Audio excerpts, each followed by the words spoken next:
Bendiciones, mis hermanos. Tengan un excelente jueves. Gracias al Señor que nos permite estudiar una vez más la palabra. Es una enorme bendición el poder estar aquí con ustedes exponiendo la palabra que el Señor nos da. Y como usted ya lo vio en el título, el tema que vamos a ver el día de hoy es la fe que edifica. Primera de Timoteo, parte 4. Y estamos en esta serie dentro de Timoteo de las 18 veces que se menciona la palabra fe en Primera de Timoteo. Hoy vamos a estudiar la segunda, así que no se vaya, quédese aquí hasta el final para que vea qué es esta fe que edifica. Amén. Si a usted le interesa, quédese hasta el final, va a ser de mucha bendición. Le invito a que vaya usted por su Biblia, que vaya por su cuaderno, prepare su corazón, que vamos a dar inicio.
Bienvenidos, mis hermanos, qué bueno que siguen aquí con nosotros. Espero que se encuentren bastante bien ya en este jueves por la tarde. Estamos a 22 de junio y le damos gracias al Señor de que nos permita estar reunidos nuevamente aquí, aunque sea en manera virtual, ¿verdad?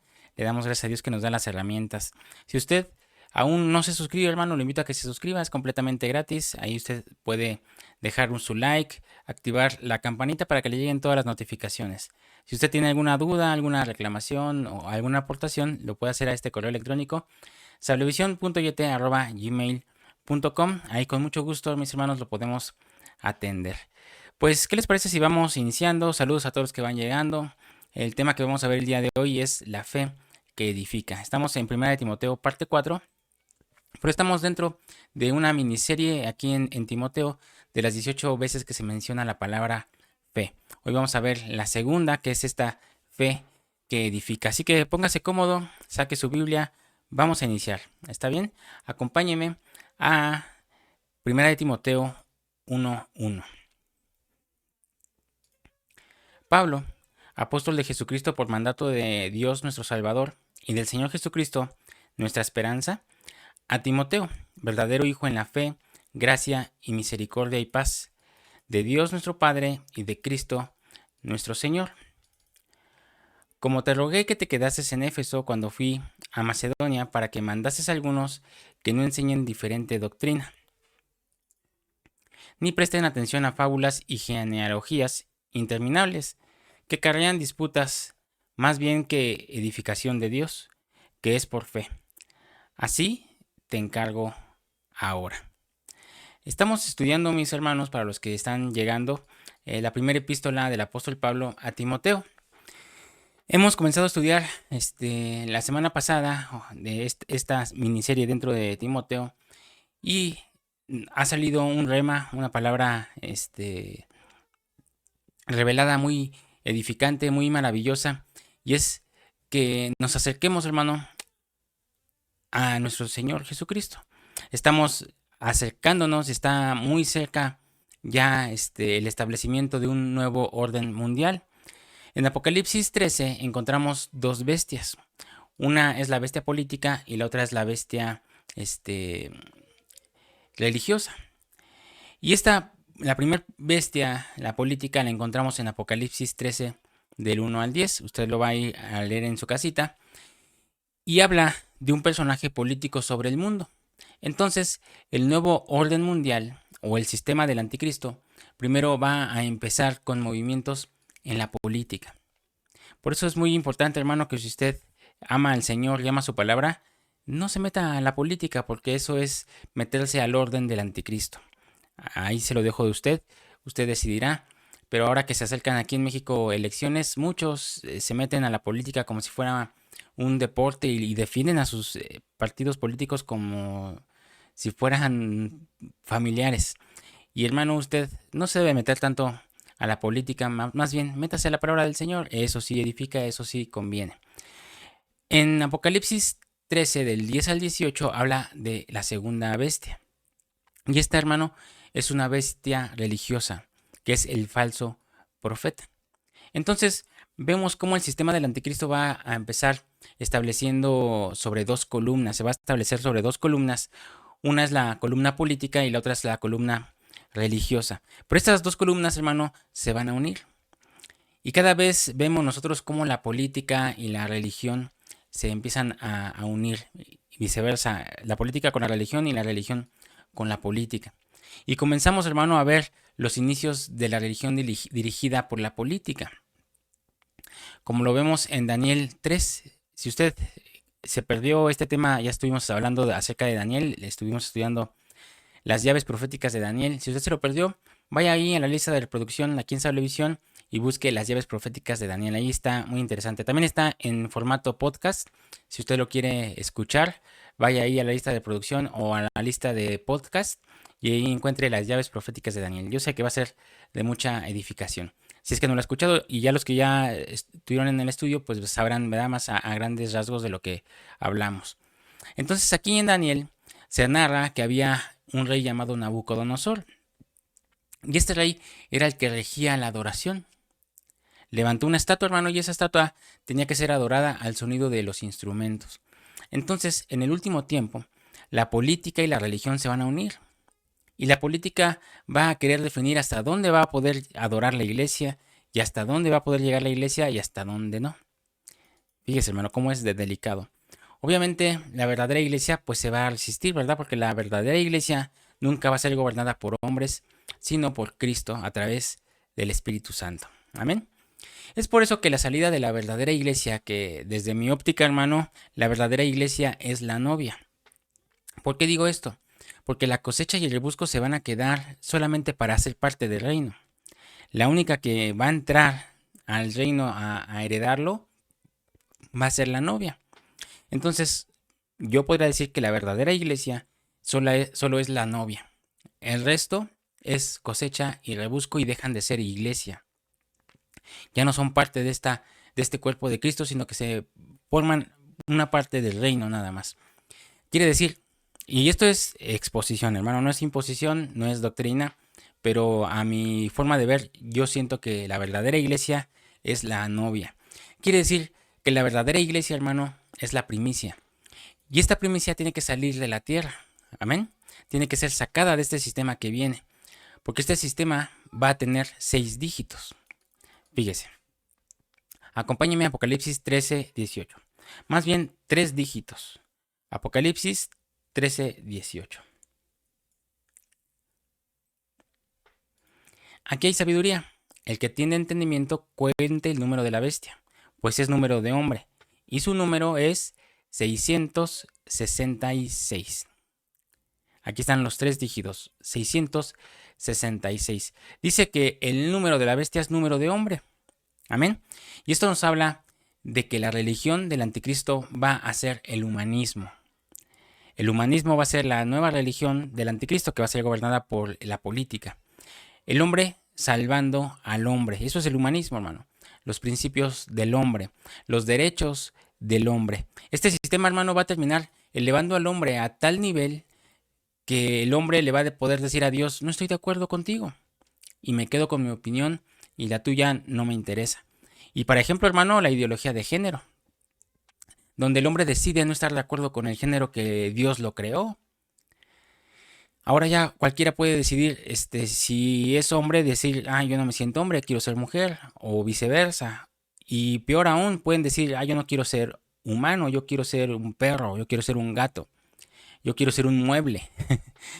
Y pueden hacer o decidir, según esta ideología de género y libertad, que uno puede ser lo que quiera ser. Y la vergüenza de esta gente, hermano, es que nunca van a poder tener hijos engendrados. Podrán adoptar, pero eso no es lo mismo, hermano, y no van a poder engendrar. Y esto es porque se han salido del principio de la vida. Un hombre no va a poder embarazar a otro hombre, una mujer no va a poder embarazar a otra mujer. Y este hermano, pues se sale del principio, lo que están diciendo ahorita con la homosexualidad y toda la diversidad de género, es que no están de acuerdo con el principio creador en Cristo Jesús que nos definió como varón y hembra. No dijo más géneros, solo varón y mujer. Entonces, el nuevo orden mundial, hermano, el sistema del anticristo será un sistema en el cual se va a levantar al hombre por sobre todas las cosas. Humanismo. Pero dice la Biblia que este sistema tiene 3 dígitos, 666. Y hablar del 666 tenemos que ir a los hijos de un personaje muy interesante. Este personaje se llama Adonicam, cuyo nombre quiere decir exaltación. Si usted ya ha leído parte del Antiguo Testamento, lo va a identificar. Pero vamos a leerlo para los que están apenas estudiando la Biblia. Y es que en este último tiempo, hermano, se va a exaltar al hombre. Esta va a ser la nueva religión. Acompáñeme a Esdras 2.13 para ver este personaje. Esdras 2.13. Los hijos de Adonicam, 666. Ahora aparece un hombre llamado Adonicam, quien tuvo 666 hijos, y su nombre quiere decir exaltado, engrandecido o ensalzado. Fíjese, hermano, eso no es casualidad.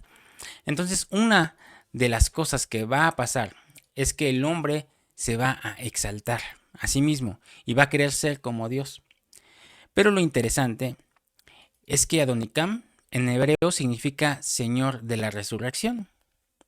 Fíjese, Adonicam es la palabra número strong H140. Es una palabra hebrea, se pronuncia Adonicam, y usted lo puede ir a buscar en la concordancia Strong. Su nombre quiere decir Señor de la Resurrección.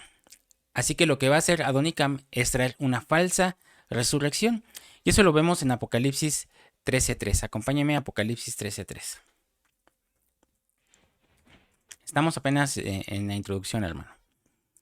Apocalipsis 13.3. Vi una de sus cabezas como herida de muerte, pero su herida mortal fue sanada y se maravilló toda la tierra en pos de la bestia. Quiere decir que este sistema, hermano, va a venir en un momento de muerte, en un momento donde habrá una crisis económica, una crisis de salud, una crisis moral, y en medio de esas crisis va a traer una aparente prosperidad. Fíjese cómo dice Primera de Tesalonicenses 5.3. Acompáñenme ahí. Primera de Tesalonicenses 5.3. Que cuando digan paz y seguridad, entonces vendrá sobre ellos destrucción repentina, como los dolores a la mujer encinta, y no escaparán. El sistema del anticristo, hermano, será fundado sobre la base de Adonicam, sobre la base de la exaltación del hombre y una falsa resurrección. Y cuando el sistema del anticristo empiece a funcionar, el mundo va a tener un tiempo de prosperidad como nunca lo ha tenido. Por eso Satanás ha estado discipulando, hermano, a una gran parte de la iglesia con predicadores de la falsa prosperidad, que han enseñado que la bendición es la material. Pero nosotros sabemos, hermano, que la bendición es más grande, la espiritual es más grande que la material, ¿verdad? Y sabemos que siendo bendecidos espiritualmente, lo material es añadido. Y el sistema del anticristo es también un sistema económico basado en el oro. Vamos a leer primer libro de Reyes 10.14. Acompáñeme a primero de Reyes 10.14. El peso del oro que Salomón tenía de renta cada año era 666 talentos de oro. Fíjese, hermano. Quiere decir que el sistema del anticristo no solo se va a basar en Adonicam, en el exaltar el ego humano, en poner al hombre antes que a Dios y resucitar todos los sistemas que colapsaron. Todo lo que fue derrota, ahora presentarlo como una victoria. Eso no solamente se queda ahí, sino que también va a traer una época esplendorosa, una época de oro. Como tenía aquí Salomón, 666 talentos de oro, que era su renta cada año. Entonces viene una época dorada para el mundo. La apostasía va a ir acompañada de una época dorada por el oro, hermano. De una época donde habrá provisión, una época donde muchos serán engañados, donde los que pongan su esperanza sobre las riquezas van a perecer. Pero cuando esta época venga, hermano, el que puso su esperanza en Jehová ya no estará en esta tierra. Amén. Así que si usted está esperando esta parucía, si usted tiene su esperanza en el Señor, pues usted ya no va a atravesar por esta época que viene para la tierra. Y creo que es mejor, ¿verdad? Primer libro de Reyes 3, 11:1, perdón. Porque va a haber prosperidad, sí, pero nosotros vamos a estar gozando de una prosperidad mayor. Amén. Primer libro de Reyes 11:1. Pero el rey Salomón amó, además de la hija de Faraón, a muchas mujeres extranjeras. A las de Moab, a las de Amón, a las de Edom, a las de Sidón y a las Eteas. Gente de las cuales Jehová había dicho a los hijos de Israel, no os llegaréis a ellas, ni se llegarán a vosotros, porque ciertamente harán inclinar vuestros corazones tras sus dioses. A estas pues se juntó Salomón con amor. Nos brincamos al versículo 4.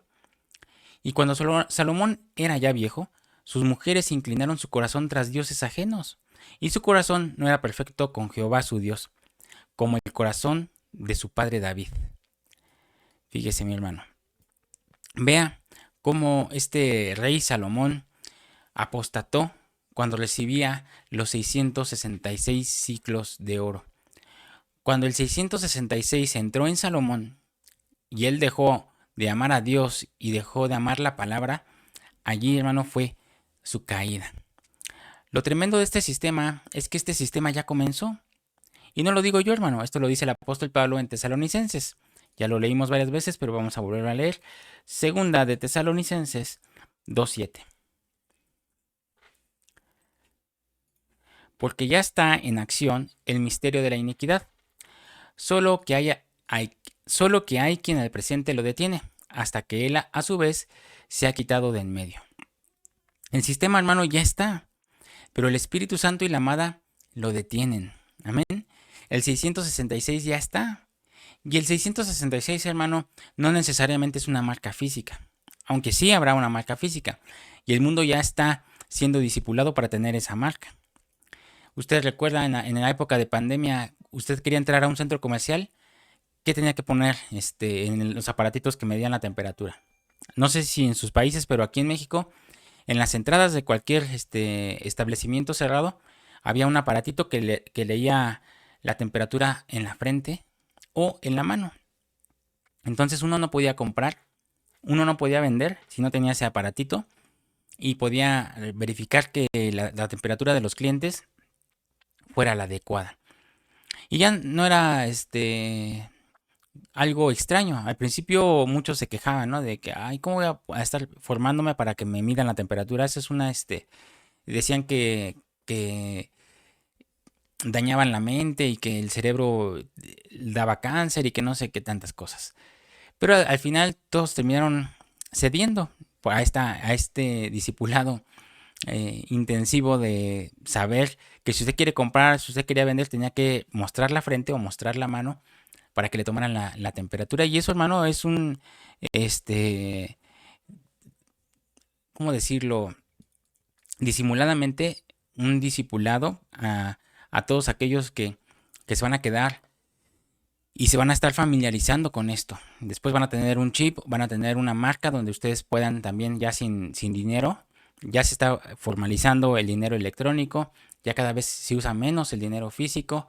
Y entonces, hermano, va a llegar, no tarda. Pero lo que dice el Señor es que hay quien en el presente lo detiene. Y eso es el Espíritu Santo y la novia. Nos estamos preparando, hermano, para que ya el Señor venga. Y el Espíritu y la novia decimos, ven, Señor Jesús. Amén. Pero más que hablar del 666, hermano, como una marca, es decir, que el 666 no es solo una marca, sino que significa rebelión en el cuerpo, rebelión en el alma y rebelión en el espíritu. El 666 significa rebelión contra Dios, apostasía contra Dios. Lo interesante, y que es lo que estamos estudiando, es que en 1 de Timoteo la palabra fe aparece 18 veces. Y 18 veces es 3 veces 6. 666. Y esto quiere decir que la forma en que nosotros podemos vencer al sistema del anticristo es por medio de la fe. Porque esta es la victoria que ha vencido al mundo, nuestra fe. Amén. Ayer, no fue ayer, el antier, estuvimos estudiando la fe que engendra el martes. Y lo primero que aparece en 1 de Timoteo es la fe que engendra, y la encontramos en 1 de Timoteo 1, versículo 2. Le dice verdadero hijo, y esta palabra verdadero es genesios. Genesios es hijo legítimo. Entonces la fe nos engendra.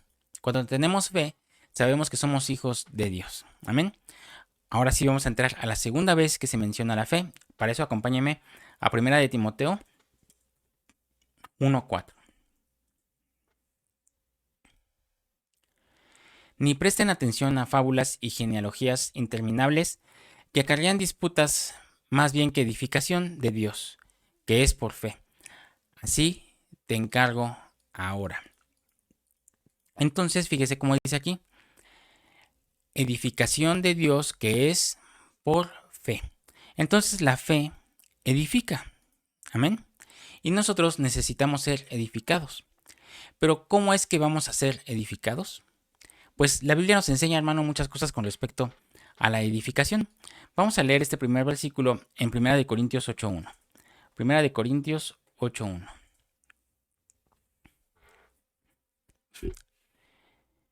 En cuanto a lo sacrificado a los ídolos, sabemos que todos tenemos conocimiento. El conocimiento envanece, pero el amor edifica. La función de la fe, hermano, es que la fe va a edificar y edifica el amor. Edificar en hebreo se dice banar y quiere decir construir con una piedra sobre otra piedra. Y edificar en griego es oikodomi y quiere decir poner una piedra sobre otra piedra, más o menos significa lo mismo. Tanto en hebreo como en griego, edificar es levantar una torre, poner una piedra sobre otra piedra. Por eso me impacta lo que dice Proverbios 18:10. Mire, fíjese, acompáñame a cómo dice Proverbios 18:10. Proverbios 18:10. Y este canto lo estuvimos entonando el día de ayer en la congregación. Torre fuerte es el nombre de Jehová. A él correrá el justo y será levantado. Fíjese, hermano, el nombre de nuestro Dios es una torre fuerte, porque a él corre el justo y será edificado. En la presencia de nuestro Dios, hermano, hay edificación. La palabra dice que el conocimiento envanece, pero el amor edifica. Quiere decir que en la medida que nosotros nos metemos en el amor, vamos a ser edificados. Y vamos a ser edificados en el amor de Dios. Y el amor es Dios. Los principios de la edificación están bien claros también en 1 de Corintios 14:3. Acompáñeme a 1 de Corintios 14:3. Vamos a leer el versículo 3 y versículo 4. Pero el que profetiza habla a los hombres para edificación, exhortación y consolación. El que habla en lengua extraña a sí mismo se edifica, pero el que profetiza edifica a la iglesia. Entonces, el amor edifica, pero la profecía también edifica. Entonces, cuando hay un profeta que viene de parte del Espíritu, nos edifica.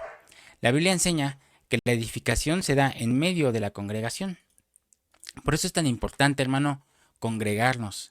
Usted puede tener su devocional en casa, usted puede alabar en casa, orar en casa, puede tener una manifestación del Espíritu Santo en casa.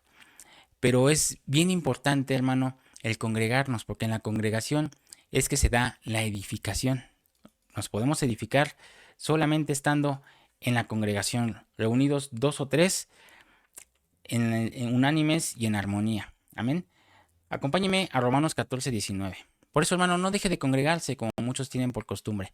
Así que usted no duerma, sino que sea sobrio y esté al pendiente, hermano, despierto y unánimes, ¿verdad? Romanos 14:19. Así que sigamos lo que contribuye a la paz y a la mutua edificación. Cuando venimos a la congregación nos estamos edificando los unos a los otros. Fíjese cómo dice 1 de Timoteo 1:4. Todo esto tiene bases bíblicas, no es nada que yo me esté sacando de la manga, hermano, así que por eso le estoy dando tantas citas. Ni presten atención a fábulas y genealogías interminables que acarrean disputas, más bien que edificación de Dios, que es por fe. Así te encargo ahora. Entonces la edificación de Dios es por medio de ¿qué? De la fe. Amén. Y entonces la fe edifica en el amor, en la profecía y en la congregación. La Biblia dice que tenemos que hacer, ¿qué tenemos que hacer en la congregación? Fíjese cómo dice Romanos 15:2. Romanos 15:2. Cada uno de nosotros agrade a su prójimo en lo que es bueno. A su prójimo en lo que es bueno para edificación. Nosotros, hermano, tenemos que agradar a nuestro hermano para edificarlo. Nosotros debemos anhelar ser una bendición para nuestros hermanos y ese es el principio de la edificación en la casa de Dios. La Biblia dice que la autoridad también edifica. Mire, acompáñeme a 2 de Corintios 10:8. 2 de Corintios 10:8. Porque aunque me gloríe algo más todavía de nuestra autoridad, la cual el Señor nos dio para edificación y no para vuestra destrucción, no me avergonzaré. Entonces la autoridad también edifica, ¿verdad? Y cuando Dios pone una autoridad sobre nuestra vida, sabemos que Dios lo hizo para edificación. Así que usted gócese, hermano, por su pastor, usted gócese por los que están ahí encabezando a su iglesia, a su congregación más bien, porque la iglesia es una, pero hay diferentes congregaciones, ¿verdad? Entonces gócese ahí por su autoridad, llámese apóstol, profeta, evangelista, maestro o pastor. Estos 5 ministerios son la autoridad de la congregación, así que, y de la iglesia en general. Usted gócese y dé gracias al Señor porque ha puesto esta autoridad delegada aquí en la tierra para la iglesia. Amén. Y ya vimos que edificar es construir, ¿verdad? Levantar una piedra sobre otra. Cuando usted ve una casa, usted puede ver si está siendo edificada o no. Y sabe que la están edificando porque se nota que cada vez le falta menos, ¿verdad? Cada vez ya le falta la mitad de la pared, o le falta el techo, o le falta la puerta. Y así es nuestra vida. Tiene que notarse que cada vez nos falta menos para parecernos a nuestro Dios. Usted ve una construcción y luego se da cuenta o se goza, ¿no? De que, híjole, ya casi termina, ya nada más les falta la pintura y ya terminaron. O ya terminamos, ¿no? Si es que estamos construyendo nosotros. Asimismo se debe de notar en nuestra vida, hermano. Ay, mira, mi hermano Efraín ya cada vez se enoja menos. Ya nada más le falta una pintadita ahí a su rostro. No sé, ¿no? Por decir un ejemplo, lo estoy diciendo en mi persona para no ofender a nadie. Acompáñeme a 2 de Corintios 13:10. Por esto os escribo estando ausente, para no usar de severidad cuando esté presente, conforme a la autoridad que el Señor me ha dado para edificación y no para destrucción. Entonces queda bien clarito, hermano, que la autoridad edifica, ¿verdad? Pero si aún tiene ahí como que dudas, pues vamos acompáñame a Judas 3. Tiene un solo capítulo, así que solo es Judas 1:3. Amados, por la gran solicitud que tenía de escribiros acerca de nuestra común salvación, me ha sido necesario escribiros exhortándoos que contendáis ardientemente por la fe que ha sido una vez dada a los santos. Me voy a brincar hasta el versículo 20. Pero vosotros, amados, edificados sobre vuestra santísima fe, orando en el Espíritu Santo. Entonces dice Judas que cuando oramos en el Espíritu Santo, nuestra fe es edificada. La fe que edifica se edifica hablando en lenguas, orando en el Espíritu. Por eso es tan importante recibir el bautismo del Espíritu Santo, hermano. Y no solamente recibirlo, sino fluir en las lenguas, porque allí nuestra fe está siendo edificada. Cuando nosotros hablamos en lenguas, nos edificamos, y eso lo dice 1 Corintios 14:4. Fíjese cómo dice 1 Corintios 14:4.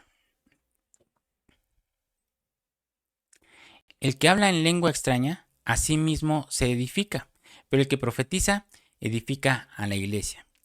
Entonces, fíjese, hermano, qué importante cada vez que hablamos en lenguas, nuestra fe es edificada, es para edificación nuestra. Nos edificamos a nosotros mismos. Pero la Biblia dice en Efesios 2:20 que hay una fuerte edificación y es la palabra. Acompáñeme, fundamento de la edificación es la palabra. Efesios 2:20. Edificados sobre el fundamento de los apóstoles y profetas, siendo la principal piedra del ángulo Jesucristo mismo. Nos vamos a edificar, hermano, sobre el fundamento de los apóstoles y los profetas. Y todo el Nuevo Testamento, hermano, fue escrito por apóstoles. Por eso está en este orden. Edificado sobre el fundamento de los apóstoles y profetas. No dice profetas y apóstoles. Tiene una razón. El Nuevo Testamento fue escrito por puros apóstoles y todo el Antiguo Testamento fue escrito por profetas. Entonces Pablo está diciendo edificados sobre el fundamento del Nuevo Testamento y del Antiguo Testamento. No está hablando de los hombres como tal, de los apóstoles y de los profetas, sino que está hablando que hay que fundamentarnos sobre el fundamento del Nuevo Testamento y del Antiguo Testamento, siendo la principal piedra del ángulo Jesucristo mismo. Entonces, cuando el apóstol Pablo dice edificados sobre el fundamento de los apóstoles y profetas, está diciendo lean primero el Nuevo Testamento y después el Antiguo. El Nuevo Testamento, hermano, tiene las realidades y el Antiguo Testamento tiene las figuras. Si algo edifica, es la palabra. Así que, hermano, si usted tiene poco en la palabra y usted quiere, le ha nacido esta hambre de estudiar, este amor por la palabra, le voy a dar un consejo. Empiece leyendo el Nuevo Testamento. Lea desde Mateo, los Evangelios, hasta Apocalipsis.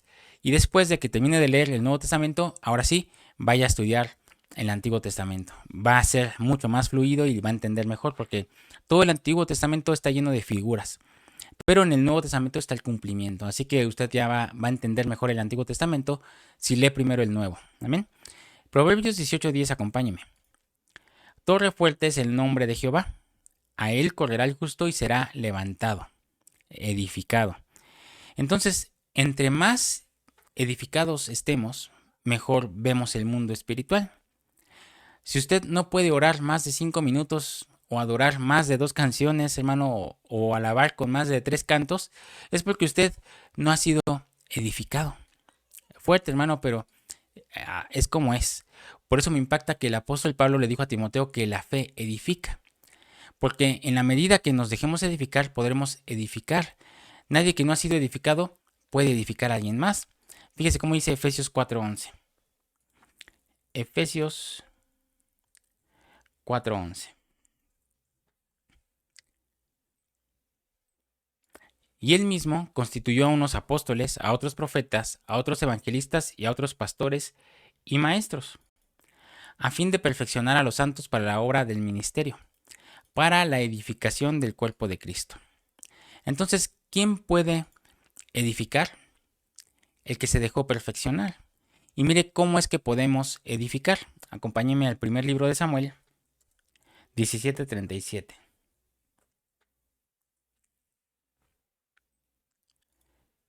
Añadió David, Jehová, que me ha librado de las garras del león y de las garras del oso, él también me librará de la mano de este filisteo. Y dijo Saúl a David, ve y Jehová esté contigo. Vamos a leer hasta el versículo 40. Y Saúl vistió a David con sus ropas, y puso sobre su cabeza un casco de bronce, y le armó de coraza. Y ciñó David su espada sobre sus vestidos, y probó a andar, porque nunca había hecho la prueba. Y dijo David a Saúl, yo no puedo andar con esto, porque nunca lo practiqué. Y David echó de sí aquellas cosas. Versículo 40. Y tomó su cayado en su mano, y escogió 5 piedras lisas del arroyo, y las puso en el saco pastoril, en el zurrón que traía, y tomó su honda en su mano, y se fue hacia el filisteo. Entonces, hermano, David iba para pelear con un gigante, y Saúl, el legalista, le quiso poner su armadura a David, y le quería poner su armadura, hermano, para que cuando David matara a Goliat, pues la gente viera que eran las vestiduras de Saúl y se confundiera y creyeran que Saúl es el que había matado al gigante Goliat. Entonces cuando Saúl le puso su armadura a David, David se la quitó diciendo que él nunca había practicado con esta armadura. Y tomó el cayado en su mano y 5 piedras y las puso en su saco. Entonces, hermano, vamos a edificar con lo que sabemos usar, con algo que practicamos, ¿verdad? Un músico que toca el piano, por ejemplo, no va a llegar uno con una trompeta y decirle, toma, acompáñame a tocar la trompeta. Probablemente lo puede hacer, pero no con esa virtud que tiene en el piano, por ejemplo. O viceversa, a un trompetista dígale, ven, ayúdame a tocar el piano. Tal vez lo toque, pero de una forma muy, no tan diestra como toca su instrumento. Entonces, cada uno, hermano, debemos edificar con lo que sabemos usar. Vamos a edificar con lo que hemos sido edificados. Edifiquemos con lo que Dios nos ha edificado. Cuando ha sido consolado por Dios, usted puede ir y hablar de eso y va a edificar, ¿verdad? No se ponga la armadura de Saúl. Edifiquemos con lo que hemos sido edificados. La fe edifica, amén. Y si hay algo que Dios nos ha enseñado, es a usar la fe. Entonces, edifiquémonos en fe, mis hermanos. Pongamos en práctica el hablar en lenguas. Pongámonos a orar en el Espíritu Santo y seamos edificados nosotros mismos, pero también podemos edificar a los demás. Entonces, por eso es la segunda vez que se menciona en 1 Timoteo la palabra fe, y es la fe que edifica. Amén. Pues mis hermanos, hasta aquí le vamos a dejar. Espero les haya sido de bendición. No se pierdan el próximo martes para seguir estudiando y vamos a la tercera vez que se menciona la palabra fe de 18. Esta es una miniserie que está dentro de Timoteo que vamos a estudiar detenidamente. Ya vamos en la segunda y vamos a estudiar la tercera el próximo martes, así que no se lo pierda. Lo invito a que se suscriba. Si usted no se ha suscrito, hermano, le voy a dejar aquí la invitación para que se suscriba. Suscríbase, ayúdenos dejando su like, activando la campanita y así usted no se va a perder de ninguno de los estudios que vamos a estar subiendo posteriormente. También lo invito, hermano, el sábado a Guiados por la Palabra. Puede ser en vivo, puede ser grabado, en un rango de entre 7 a 9 de la noche. Así que usted espérelo. Ahí mi esposita está hablando acerca del alma y las armas que el Señor nos ha dado para vencer y para restaurar el alma. Así que no se lo pierda, también va a ser de mucha bendición el sábado. Lo esperamos aquí entre 7 y 9 de la noche, hora de la Ciudad de México. De todas maneras, si usted está suscrito y tiene activada la campanita, le va a llegar una notificación si estamos transmitiendo en vivo o si es una grabación. Así que no se lo pierda todos los sábados. Dios los bendiga, mis hermanos, pase una excelente noche. Si el Señor nos lo permite, nos vemos por acá el martes para seguir estudiando la parte 5 de Timoteo, o la parte 3 de estos 18 veces que se menciona la palabra fe en Timoteo, en la primera carta a Timoteo. Pues bendición, mis hermanos, pasen una excelente noche, un excelente fin de semana. Espero este tema haya sido de bendición para sus vidas. Déjenme en los comentarios qué le ha parecido, cómo le va pareciendo. Dígame quién se quedó hasta el final.